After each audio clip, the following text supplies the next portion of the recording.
Hello YouTube, Bear Prepper here. So let's do a retreat garden update. We got a lot of weeds along the edge. Asparagus, so much prettier than last year. Deer didn't get to it, so maybe next year we'll get some seeds. Spaghetti squash, this one looks like it's half dead because I cut this week's harvest off of it, and you'll notice when I cut the harvest off last week's, so much prettier. Had to move the plants around because we planted a new bed, and we're working on the watering system, and I'll show you guys that when we get to it.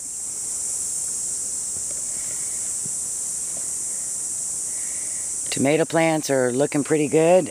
We have tried thoroughly, I believe, letting them sprawl and see if they will shade the tomatoes. Not so much. So next year we are going to do some rebarb and string and some cages.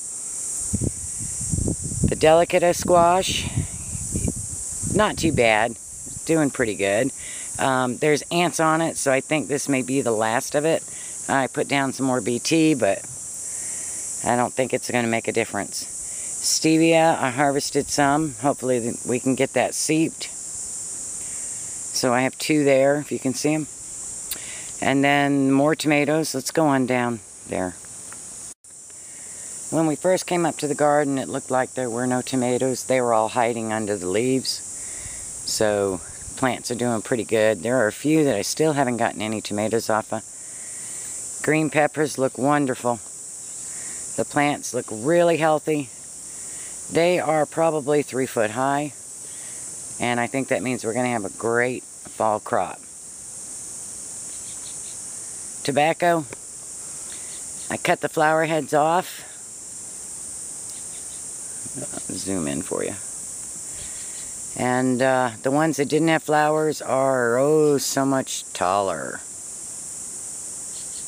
They're probably almost, about 6.5, almost 7 feet tall. That one is. So, covered one more head. It's about 3/4 of the way done. But it's looking really good. I have some more stevia down there and stevia over at that end. They're all doing really well. So it doesn't seem to matter where you plant stevia. So that's a good thing to know. Once again, these little tomatoes, they're bigger than a cherry, yet smaller than a regular tomato. They produced abundantly, and I'll show you that harvest in just a minute. And then, of course, these store-bought heirlooms tomatoes took forever to start, but they are producing big, beautiful tomatoes. So that's the garden. Let's go show you the produce from it. Okay, gonna show you my harvest, but first, Jim, this is for you. New pants. Alright. Now remember, I have to pick the green ones because by the time I come out here again, they're rotted. Actually, some of the green ones were even rotted. I lost about 20 tomatoes. It may pay to come out every weekend just for a couple hours. So let's give you a sample of these green peppers. Alright. These green peppers. There's my hand. The big mamas. I was hoping they'd turn red by now, but they didn't. So, and some of these tomatoes are for the deer. So we got a whole box of tomatoes. 1, 2, 3, 4, 5 tomato boxes. And most of them red. I've got some really big ones in there. Bobby would be proud of me. Look at that. I think this is my biggest one. Isn't that pretty? And you'll see these brown spots on top. That's sunburn from the sun. No big deal. When you can, you get rid of the skins. Got a few squash and some delicata squash, a few green peppers. That's what's left of the onions that I didn't use. And then come over here. We have the tobacco. And what I did was cut off the lower leaves. I'm going to thread them because there's so many of them. And hang them to dry in my bathroom where it's humid. I pulled off the 2 heads of tobacco seeds.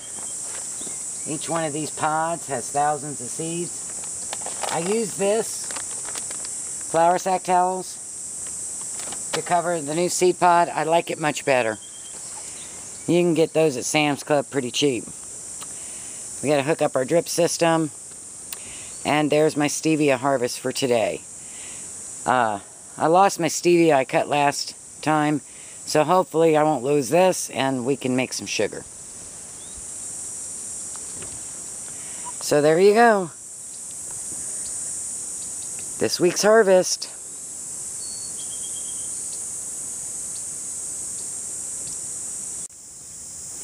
For those of you that haven't thought of it, this is a wonderful idea for out near your garden. A mailbox. That way, when you're done gardening, you can take the tools, put them in there and keep your notebook in here, so that when you plant something new, you can write it in there right away. And of course, I'm a bad girl. My notebook's at the house. But that way, for those of us that are getting up there in age, we don't have to remember what we planted last year. Okay, so let me tell you how I prepared my beds. First I did a light till, and then I raked all the debris out. Then I turned the rake upside down, and when I mean the rake, I used one of these, and first I raked it like this, then I raked it like that, then I used my high wheel. Let's see if I can get it in here. For those of you that don't know what a high wheel is.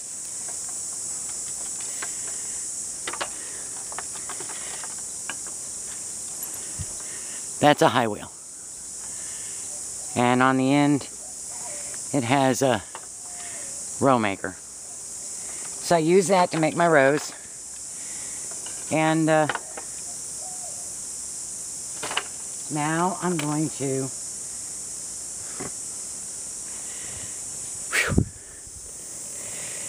get my onions out using my shovel and blocks and plant them in. I have a stick. It's 4 inches long for my garlic. And we'll get going on that. Okay, I just want to show you something real quick. So here's my onions that I pulled out of that pot.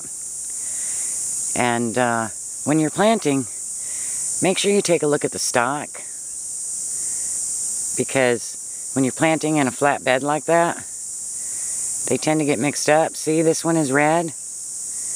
This one is red. They're really easy to pick out. So when you're planting your onions, separate them so you know what you're pulling up. And all these are green. See the difference? Alright, back to planting. Okay, I was trying to get them covered up before the sun hit them. Realized I didn't show you. That very last row is carrots, and about 1/4 of the second row. I have 2 rows of garlic.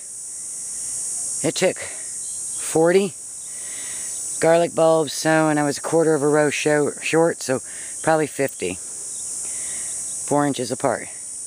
The next row is red onions. And then 3 rows of yellow onions. Now I'm just going to go through with my trusty rake, using the backside, and finish covering everything up. Okay, so let me show you how I'm doing these. Now, I'm sure there's better ways, and I don't know if I'm up to you yet.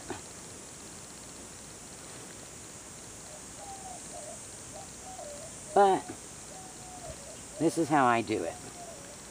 I push the root end in and then pop up the backside with the dirt. And I just go through and do that.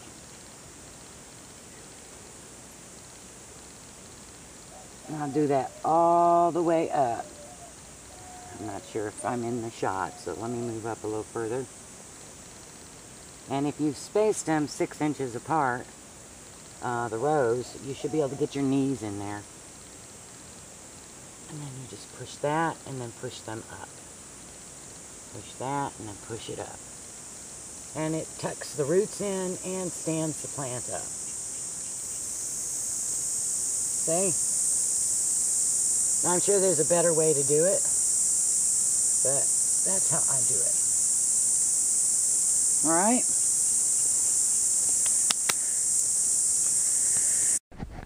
Okay. 3 yellow onions, 1 red onion, 1 row of garlic, 1 3/4 or 3/4 of a row of garlic, and a row of carrots. So let's get to, and we have this much left. So we'll keep them growing in case some of these die, and we'll get to the veg. I'm not going inside because this is the second time I've done this video. I did it with the water on, but it got corrupted. So we put a T in there, and a T in there. We just inserted a new piece here so that we still have our 4 runners. And we have, these are capable of going 360, and we have them set to 180. And I actually have 3 of them. We have 2 separate pieces coming up because I didn't want air to stop the pressure from expanding.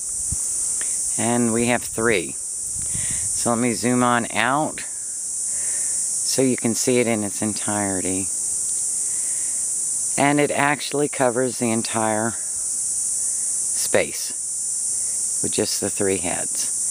So I'm really excited about that.